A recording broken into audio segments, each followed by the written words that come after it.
warahmatullahi wabarakatuh.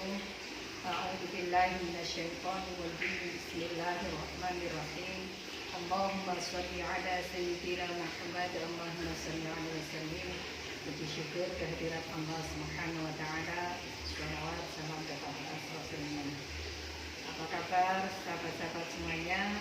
Alhamdulillah, pada kali ini kita akan melanjutkan materi perkuliahan kita yang hari ini kita akan membahas tentang pendekatan sosiologi dalam pendidikan Islam. Sahabat-sahabat, ada beberapa pendekatan yang bisa dilakukan dan ini menjadi sesuatu yang penting di dalam proses pendidikan Islam kita, sehingga pendidikan Islam itu nanti bisa benar-benar mengeluarkan output yang sangat luar biasa dalam mutu, dalam kualitasnya, sehingga benar-benar bisa bersaing ketika sudah berhadapan dengan masyarakat secara umum. Kita akan masuk yang pertama, yaitu pendekatan individual. Pendekatan individual, pada intinya manusia itu hidup tidak bisa sendiri, maka dia butuh untuk bersama dengan orang lain. Kebersamaan ini tidak bisa serta-merta tanpa adanya sebuah proses, maka dibutuhkan pendekatan secara individu yang dilakukan oleh masing-masing manusia agar tetap bisa eksis di dalam kehidupannya. Di dalam sedikit pendekatan ini maka akan diketahui proses sebenarnya bagaimana ketika dia mulai dari awal pembentukan kepribadiannya untuk bisa bersama dengan yang lain.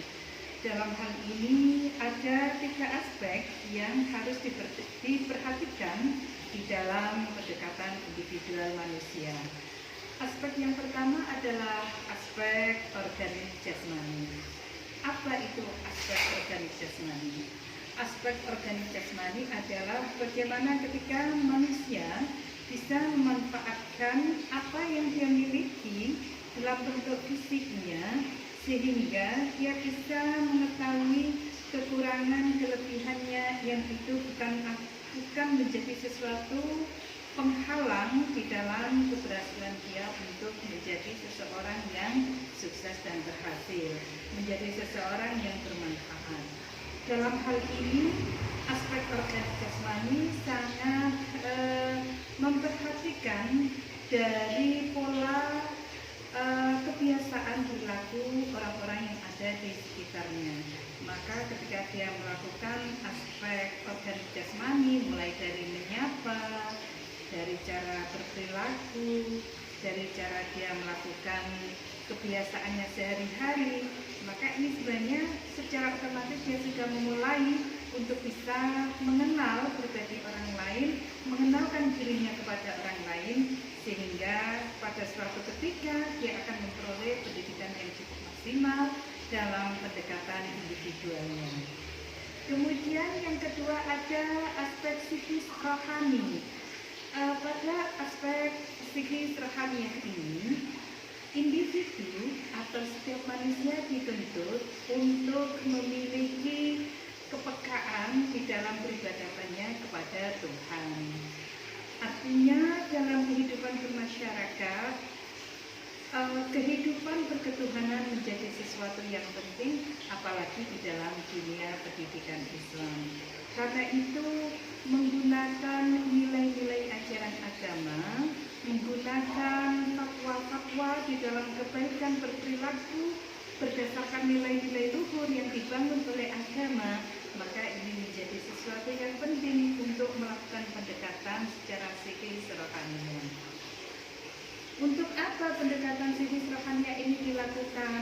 Untuk menyatukan visi misi di dalam membangun kebersamaan, untuk mewujudkan tatanan kehidupan yang baik, pola pendidikan, pembentukan karakter yang baik, pola bagaimana mengenal Tuhan tanpa harus bersinggungan, tanpa harus saling menyalahkan, saling memahami, saling mengerti dengan ajarannya masing-masing, yang itu bersandar kepada bagaimana mengelola toleransi, untuk bisa berperilaku toleransi, untuk bisa berperilaku saling menghargai, sehingga aspek rohani, psikis rohani yang ini nanti menuntun seseorang kepada peribadatan yang bagus, berpendidikan yang bagus, yang kesemuanya bermuara bahwa ibadah itu bukan hanya melakukan ibadah ritual sholat, membaca Al-Quran, zikir dan sebagainya, tetapi lebih dari itu, di sini aspek berpendidikan juga merupakan bagian dari ibadah. Aspek berpendidikan merupakan aspek psikis rohani, ketentraman hati karena dia sudah memiliki makna-makna nilai pendidikan yang dilaksanakan dalam kehidupannya sehari-hari. Kemudian pada pendekatan yang ketiga dari individual ini adalah aspek sosial kebersamaan. Sahabat, bahwa setiap manusia tidak bisa hidup sendiri.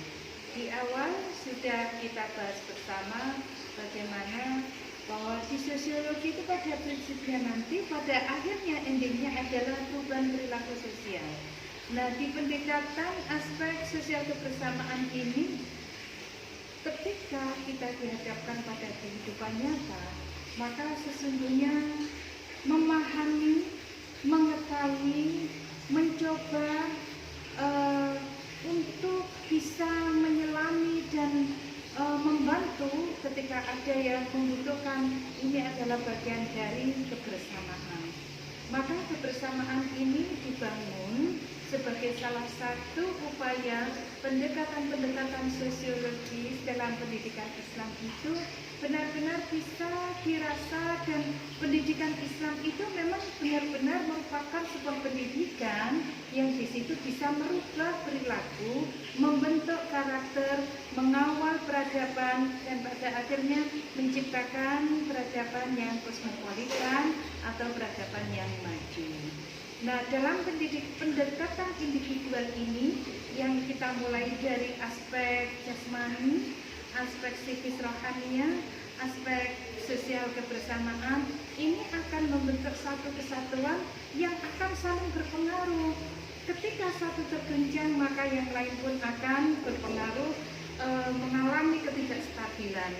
Karena itu, tiga pendekatan individual ini menjadi sesuatu yang penting untuk diperhatikan di dalam mewujudkan karakter pendidikan kita yang luar biasa, tentunya di dalam menciptakan tatanan hidup yang baik dengan sendi-sendi nilai keislaman yang sempurna.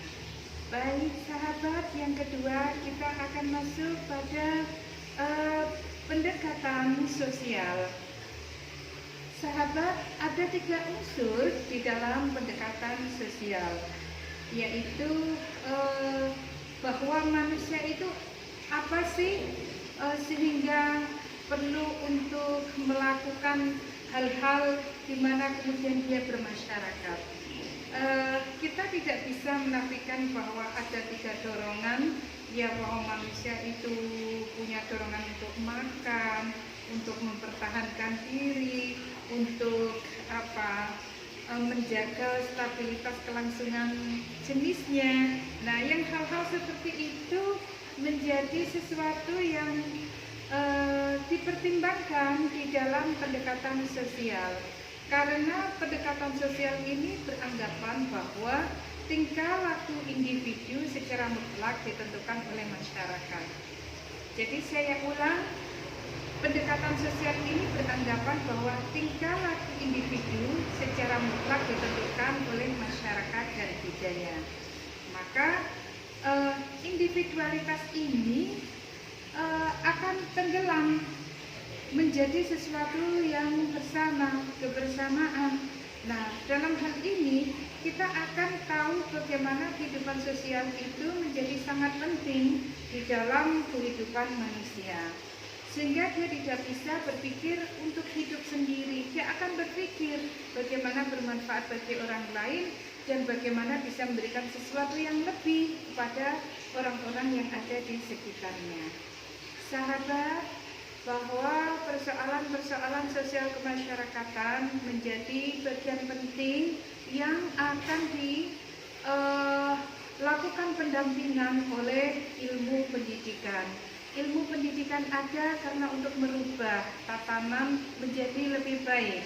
Ilmu pendidikan ada karena untuk membentuk karakter jiwa yang tangguh, jiwa yang solid, jiwa yang mampu untuk hidup, di mana dia bisa melakukan kegiatan-kegiatan yang bermanfaat baik untuk dirinya sendiri maupun bagi orang lain.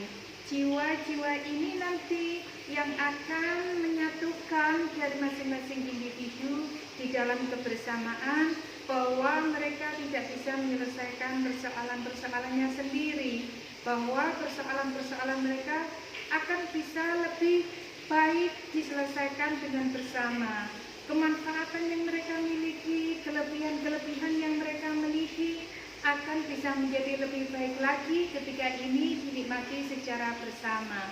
Artinya satu dengan yang lainnya akan bisa saling memberi dan akan saling bisa menerima. Tentu tidak ada manusia yang sempurna, karena itu di dalam pendekatan sosial ini kebersamaan, memahami kekurangan orang lain, memahami dan menerima kelebihan orang lain menjadi sesuatu yang sangat penting. Baik sahabat, untuk pendekatan sosiologi dalam pendidikan Islam yang ketiga adalah pendekatan interaksi. Interaksi ini dilakukan untuk apa? Sebenarnya interaksi ini adalah bentuk perilaku hati yang ini nanti akan mewujudkan rasa cinta kasih. Bentuk perilaku yang mana satu dengan yang lainnya akan bersentuhan, baik kebutuhannya, kepentingannya, cita-citanya, visi dan misinya, yang kemudian akan ada rasa kebersamaan, akan ada bersentuhnya satu jiwa dengan jiwa yang lain, satu pribadi dengan pribadi yang lain, yang sama-sama dalam hal ini ingin merubah tatanan yang tidak baik menjadi baik, mempertahankan tatanan yang baik menjadi sangat lebih baik lagi, sehingga kehidupan mereka akan terasa sangat berguna, bukan hanya untuk dirinya sendiri maupun bukan hanya untuk dirinya sendiri, tetapi juga untuk orang lain. Maka berkaca dari kebutuhan yang sudah ada, dicontohkan oleh Nabi Muhammad SAW bahwa kehidupan yang dibangun berinteraksi satu dengan yang lainnya dalam satu tujuan, kemampuan mereka untuk menjadi khalifah di atas bumi ini. Host Cokro Aminoto adalah seorang sosialisme yang memberikan gambaran bahwa azas-azas agama bukanlah sosialisme barat yang bersandar pada materi saja, namun sosialisme yang ditawarkan oleh Host Cokro Aminoto adalah berdasar pada azas-azas Islam, di mana ta'awanu 'alal birri wat taqwa wa la ta'awanu 'alal itsmi wal 'udwan menjadi bagian yang terpenting di dalam mewujudkan azas-azas itu. Tolong menolong dalam kebaikan, tolong menolong dalam keimanan dan ketakwaan menjadi hal yang penting. Pendekatan interaksi menjadi sangat berarti ketika ada hal yang diperjuangkan, ketika ada hal yang harus diwujudkan menjadi sesuatu yang lebih. Pendekatan interaksi juga sangat penting ketika berhadapan dengan ancaman-ancaman yang bisa merusak dari tatanan kehidupan atau sendi-sendi masyarakat tertentu. Maka interaksi satu orang dengan yang lainnya, satu masyarakat dengan masyarakat yang lainnya menjadi sangat penting, yang semua ini bisa terwujud dengan baik, bisa tertata dengan baik bila dalam koridor pendidikan. Nah, karena kita di dalam lingkup pendidikan Islam, maka Islam berbicara sebagai fondasi, sebagai dasar di mana interaksi baik individual, interaksi sosial, interaksi di dalam kehidupan psikis rohania menjadi sesuatu yang sangat penting yang semuanya bersandar kepada Al-Quran dan hadis. Karena itu sahabat-sahabat sekalian, beberapa pendekatan dalam sosiologi pendidikan Islam ini menjadi sesuatu yang penting. Maka sangat perlu dimunculkan kebersamaan di dalam pendekatan ini, sehingga asas-asas Islam di dalam pendidikan Islam yang kita memakai pendekatan sosiologisnya ini akan terwujud. Maka jadilah pendidikan Islam ini sebagai tampuk perubahan yang mampu merubah tatanan kehidupan manusia menjadi lebih sempurna dan menjadi lebih baik, menjadi sangat luar biasa, sehingga mampu merubah dunia, mampu menjalankan peran sebagai khalifah fil ardh. Demikian yang bisa saya sampaikan, kurang lebihnya mohon maaf. Wallahul muwaffiq ila aqwamit thoriq. Wassalamualaikum warahmatullahi wabarakatuh. Salam perubahan.